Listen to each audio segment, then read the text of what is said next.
Ada beberapa film yang ketika selesai tamat, lu pengen nonton lagi kelanjutannya.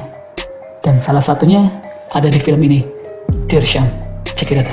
Jadi film ini sebenarnya tentang keluarga gitu ya. Film keluarga, bagaimana seorang suami itu harus bertanggung jawab untuk istri dan anak-anaknya. Apapun yang terjadi gitu harus bertanggung jawab. Meskipun jalan yang ditempuh itu bukan jalan kebenaran, melainkan jalan-jalan jahanam gitu. Melegalkan segala cara, kemudian menutupi dengan segala sensor. Susah sih jelasin, lo harus nonton. Film Dirsham ini agak berbeda sama film Bollywood kebanyakan ya, karena mungkin film ini termasuk dalam film India Tamil. Kayaknya sih, gue juga kurang paham sih antara India Tamil dan Bollywood itu gimana. Tapi sekedar informasi bahwa film ini memang sudah dibuat beberapa kali di India dan ceritanya memang sama persis. Dan gue tuh nonton yang versi Ajay Devgan, versi yang sebelumnya tahun 2005, Dirsham yang lebih old dari film Ajay Devgan ini. Gue udah download dan gue juga udah excited banget sama film versi oldnya ini. Tapi ternyata pas gue cari-cari di Google, subtitlenya itu nggak ada. Coba ngenes nggak? Aduh, ngenes, sedih tau. Pengennya gue kan pengen bandingin gitu film lama sama film barunya gimana. Tapi kalau lihat dari persinsingnya sih kayaknya mirip, nggak ada perbedaan jauh sama yang versi Ajay Devgan. Nah, karakter yang dimainkan sama Ajay Devgan ini sesuai banget sih, cocok banget sama karakternya Ajay Devgan yang cool gitu ya. Film serupa juga pernah gue tonton tuh yang judulnya Raid ya, tentang pengemplang pajak yang diperankan sama Ajay Devgan juga, dan karakternya tuh mirip-mirip sama ini, cuma yang di Dirsham itu agak sedikit konyol sih. Konyol dan mesum. Ajay Devgan ini hobi banget nonton film, apalagi film yang ada sensor. Dia demen banget. Dan tau deh, pokoknya lo harus nonton film ini, cakep. Guys, film Dirsham ini dalam situs IMDb mendapat rating 8,2 dalam skala 1 sampai 10 dari sekitar 61.000 responden. Gimana? Epic nggak? Epic banget film ini. Lu pokoknya harus nonton deh. Ini salah satu film favorit gue.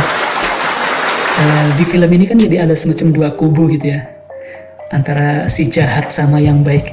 Tapi semuanya jadi bias gitu, antara jahat sama baik itu yang mana? Yang mana? Polisi kah? Atau si pembunuh kah? Kalau lu yang mana guys? Lu apa gue yang jahat? Kita dibuat bingung sebab film ini membuat kita seolah-olah merasa senang dengan apa yang sudah dilakukan oleh seorang penjahat. Di sisi lain juga kita akan merasakan rasa kekhawatiran yang khas dari seorang ibu gitu. Tuh, emak gue lagi apa ya? Yang telah kehilangan anaknya. Dan film ini diaduk-aduk perasaan lu seperti dalgona, rasa coklat, kopi, espresso. Dirsham dari segi cerita sih udah luar biasa membuat kita menjadi detektif ulung, dan beberapa potongan dari scene-nya itu memang saling berhubungan dan tidak ketebak sih, luar biasa gitu. Twist. Gila ya, film-film yang bermunculan di bioskop ataupun di situs-situs online tuh plot twist, rata-rata plot twist, dan lagi digemari gitu. Sedangkan di India plot twist tuh udah dari zaman bahla. Makanya gak heran tuh film Parasit yang menang Piala Oscar dengan 4 penghargaan, Dian ada yang protes karena plotnya mirip-mirip sama film India. Karena memang film India ini udah termasuk tua sih ya, tua itu udah tua bangka lagi ya, dan luar biasa. Maksudnya geliat film di India itu luar biasa. Indonesia masih jauh. Tapi kita harus mendukung film-film Indonesia dengan cara menonton di bioskop. Tapi kalau sekarang jangan dulu ya, banyak virus. Bukan virus cinta ataupun virus merah jambu, corona bos, serem. Jadi gue saranin ke lu, pantengin dulu reviewnya, habis itu lu bisa download ataupun streaming di web-web atau situs-situs tertentu. Itu aja saran dari gue. Film ini disutradarai oleh Nishihat Kamat, kemudian story-nya itu ditulis oleh J2 Joseph, yang original story itu yang tahun 2013, kemudian diadaptasi oleh Upendra Sadhiye. Ya, pemainnya ada Ajay Devgan, Shrina Rasaran, Tabu, dan beberapa pemain lainnya. Ke tokoh lagi. Jadi selain Ajay Devgan itu ada sosok laki-laki yang tampangnya ngeselin banget gitu ya.